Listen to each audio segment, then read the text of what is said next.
Cold ರಿಫ್ ಟಾನಿಕ್ನಿಂದಾಗಿ ಈಗ ಮಕ್ಕಳಲ್ಲಿ ಆತಂಕ ಸೃಷ್ಟಿಯಾಗಿರುವಂಥದ್ದು. ಈಗಾಗಲೇ ಕೆಮ್ಮು ಶೀತ ನೆಗಡಿಗೆ ಕೋಲ್ಡ್ ರಿಫ್ ಅಂತಹ ಒಂದು ಟಾನಿಕನ್ನು ತಗೊಳ್ಳೋದ್ರಿಂದಾಗಿ ಮಕ್ಕಳ ಮೇಲೆ ಹೆಚ್ಚು ಪರಿಣಾಮ ಬೀಳೋದ್ರಿಂದಾಗಿ ಈಗ ಪೋಷಕರು ಕೂಡ ಆತಂಕದಲ್ಲಿ ಇರುವಂಥದ್ದು.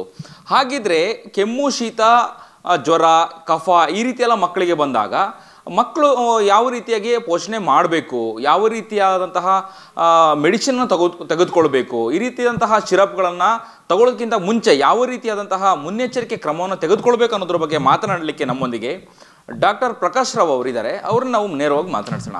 ಸರ್, ಈಗ ಕೋಲ್ಡ್ ರಿಫ್ ಸಿರಪ್ ಬಗ್ಗೆ ನೀವು ಗೊತ್ತಿದೆ ಸರ್, ಈಗಾಗಲೇ ಏನೋ ಒಂದಷ್ಟು ಮಕ್ಕಳ ಮೇಲೂ ಕೂಡ ಪರಿಣಾಮ ಬಿದ್ದಿರುವಂಥದ್ದು. ಈಗ ರಾಜ್ಯ ಸರ್ಕಾರ ಮತ್ತು ಕೇಂದ್ರ ಸರ್ಕಾರ ಈಗ ಅಲರ್ಟ್ ಆಗಿದೆ. ಮಕ್ಕಳಿಗೆ ಕೆಮ್ಮು ಶೀತ ನೆಗಡಿ ಬಂದಾಗ ಏನು ಮಾಡಬೇಕು ಮನೆಯಲ್ಲಿ ಪೋಷಕರು, ಈ ಎಲ್ಲದರ ಬಗ್ಗೆ ಮಾಹಿತಿ ಹೇಳೋದಾದರೆ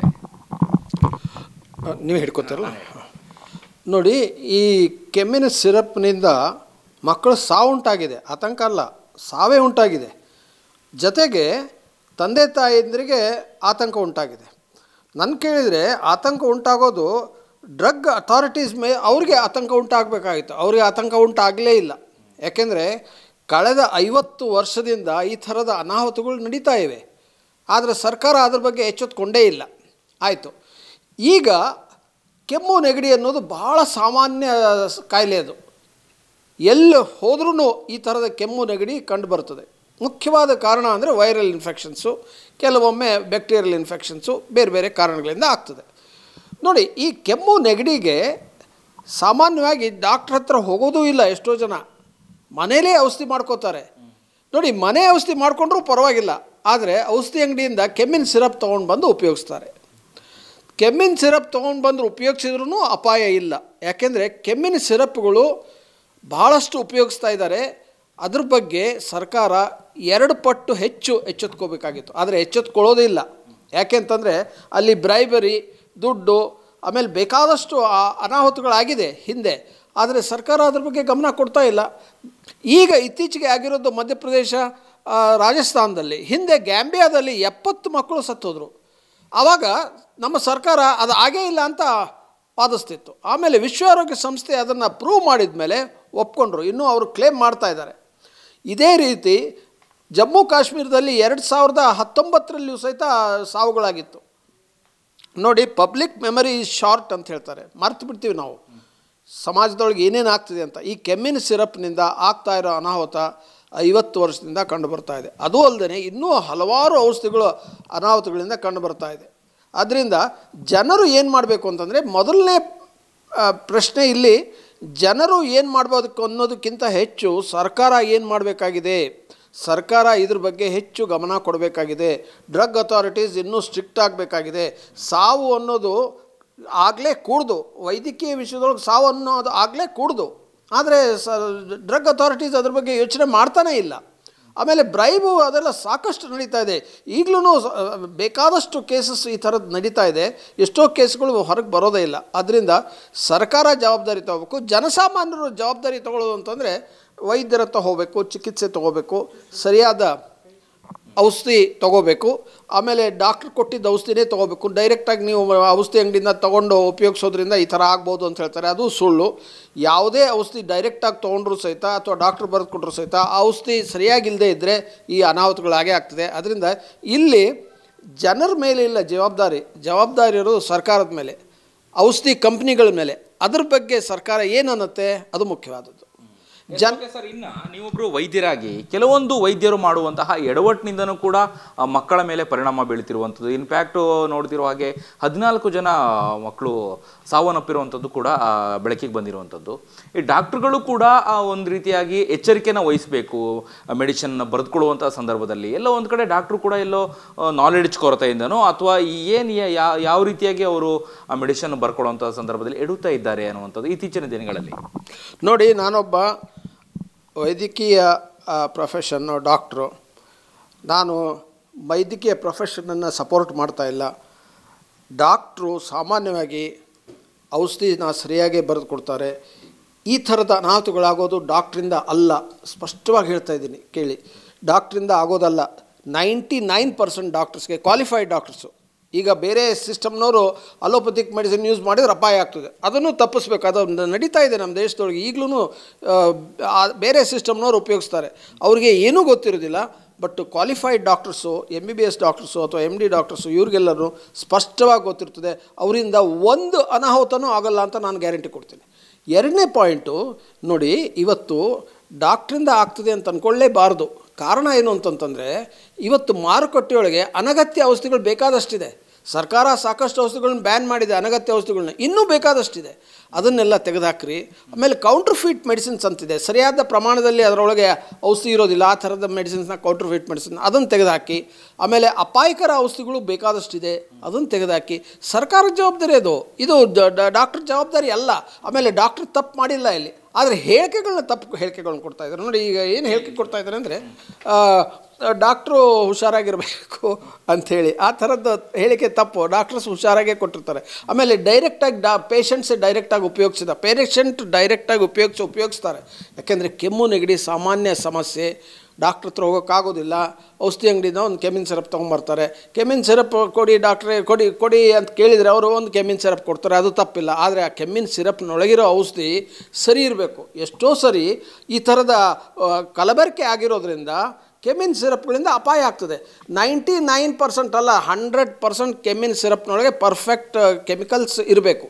ಆಮೇಲೆ ಇದು ಕೆಮಿಕಲ್ಸ್ ರಾಂಗ್ ಯೂಸ್ ಮಾಡಿರೋದ್ರಿಂದ ಇಲ್ಲ, ಬೇರೆ ಏನೋ ಅನಾಹುತ ಆಗಿರ್ತದೆ, ಬೇರೆ ರಾಂಗ್ ಕೆಮಿಕಲ್ಸ್ ಸೇರಿರ್ತದೆ. ಆಮೇಲೆ ಕಡಿಮೆ ದುಡ್ಡಿಗೆ ಸಿಗುವಂಥ ಔಷಧಿಗಳನ್ನ ಸೇರಿಸಿರ್ತಾರೆ. ಅದರಿಂದ ಅದರದ್ದು ಜವಾಬ್ದಾರಿ ಸರ್ಕಾರದ್ದು, ಇದು ವೈದ್ಯರದಲ್ಲ. Okay sir. ಇನ್ನು ಇತ್ತೀಚಿನ ದಿನಗಳಲ್ಲಿ ನೀವು ಕೂಡ ಗಮನಿಸಿರ್ತೀವಿ, ಮನೆಯಲ್ಲಿ ಪೋಷಕರು ಕೂಡ ಎಲ್ಲರೂ ಕೂಡ ಅಂದರೆ ಸೋಷಿಯಲ್ ಮೀಡಿಯಾ, ಯೂಟ್ಯೂಬ್ಗಳನ್ನು ನೋಡಿಕೊಂಡು ಮೆಡಿಸಿನ್ ತೆಗೆದುಕೊಳ್ಳುವಂಥದ್ದು ಭಾಳ ಜಾಸ್ತಿ ಆಗಿರುವಂಥದ್ದು. ಅದರಲ್ಲೂ ಸಣ್ಣ ಪುಟ್ಟ ಮಕ್ಕಳಿಗಂತೂ ಪೋಷಕರು ಫಸ್ಟು ಏನೋ ತುಂಬ ದೂರ ಇದೆ ಅಥವಾ ಸೋಂಬೇರಿತನೋ ಏನೋ ಗೊತ್ತಿಲ್ಲ, ಆಸ್ಪತ್ರೆಗೆ ಹೋಗ್ಲಿಕ್ಕೆ ಆಗದೇ ಇರೋ ಸಂದರ್ಭದಲ್ಲಿ ಯೂಟ್ಯೂಬ್ಗಳನ್ನು ನೋಡಿ ಮೆಡಿಸಿನ್ ತೆಗೆದುಕೊಳ್ತಾರೆ. ಅದರಿಂದ ಎಷ್ಟು ದುಷ್ಪರಿಣಾಮ ಬೀಳುತ್ತೆ ಮಕ್ಕಳ ಮೇಲೆ ಅಂತ ನೋಡಿ. ಯೂಟ್ಯೂಬ್ಗಳನ್ನ ನೋಡಿ ಔಷಧಿಗಳನ್ನ ತಗೊಳ್ಳೋರು ಸಾಮಾನ್ಯವಾಗಿ ಎಜುಕೇಟೆಡ್ ಪೀಪಲ್ಲೇ, ಅನ್ಎಜುಕೇಟೆಡ್ ಪೀಪಲ್ ತೊಗೊಳ್ಳೋದಿಲ್ಲ ಸ್ವಾಮಿ, ನೋಡಿ ಬೇಕಾದರೆ. ಆಮೇಲೆ ತೊಗೊಂಡ್ರೂ ಭಾಳ ಕಡಿಮೆ ಪ್ರಮಾಣದಲ್ಲಿರ್ತದೆ. ಆಮೇಲೆ ಇನ್ನೊಂದು ಭಾಳ ಮುಖ್ಯವಾದ ವಿಷಯ ಏನು ಅಂತಂದರೆ, ನಮ್ಮ ಡ್ರಗ್ ಇಂಡಸ್ಟ್ರಿನೂ ತುಂಬ ದೊಡ್ಡದಾಗಿದೆ, ಭಾಳ ದೊಡ್ಡದಾಗಿದೆ. ಈ ಸಣ್ಣ ಪ್ರಾಬ್ಲಮ್ಸ್ ಆಗ್ತವೆ ಅಂತ ಅಂತಾರೆ, ಅದು ನಿಜ. ಆದರೂ ಸಹಿತ ಸರ್ಕಾರ 100% ಗ್ಯಾರಂಟಿ ಒಳ್ಳೆಯ ಔಷಧಿನೇ ಕೊಡೋದಕ್ಕೆ ಪ್ರಯತ್ನ ಮಾಡಬೇಕು. ಆ ಯೂಟ್ಯೂಬ್ನಿಂದ ಔಷಧಿಗಳನ್ನ ತೊಗೊಳ್ಳೋದು ತಪ್ಪು, ಅನುಮಾನನೇ ಇಲ್ಲ. ಆದರೆ ಎಜುಕೇಟೆಡ್ ಪೀಪಲ್ ತೊಗೊಳ್ತಾರೆ.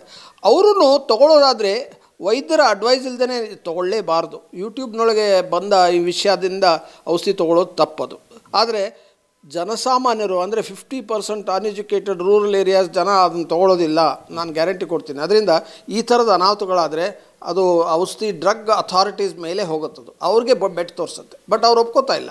ಓಕೆ, ಎಜುಕೇಟೆಡ್ ಪೀಪಲ್ಲೇ ಯಾಕೆ ಈ ಸೋಷಿಯಲ್ ಮೀಡಿಯಾ ಅಥವಾ ಯೂಟ್ಯೂಬ್ನಲ್ಲೇ ನೋಡ್ಕೊಂಡು ಯಾಕೆ ಮೆಡಿಸಿನ್ ತಗೊಳ್ಲಿಕ್ಕೆ ಮುಂದಾಗ್ತಾರೆ ಅನ್ನುವಂಥದ್ದು ಪ್ರಶ್ನೆ.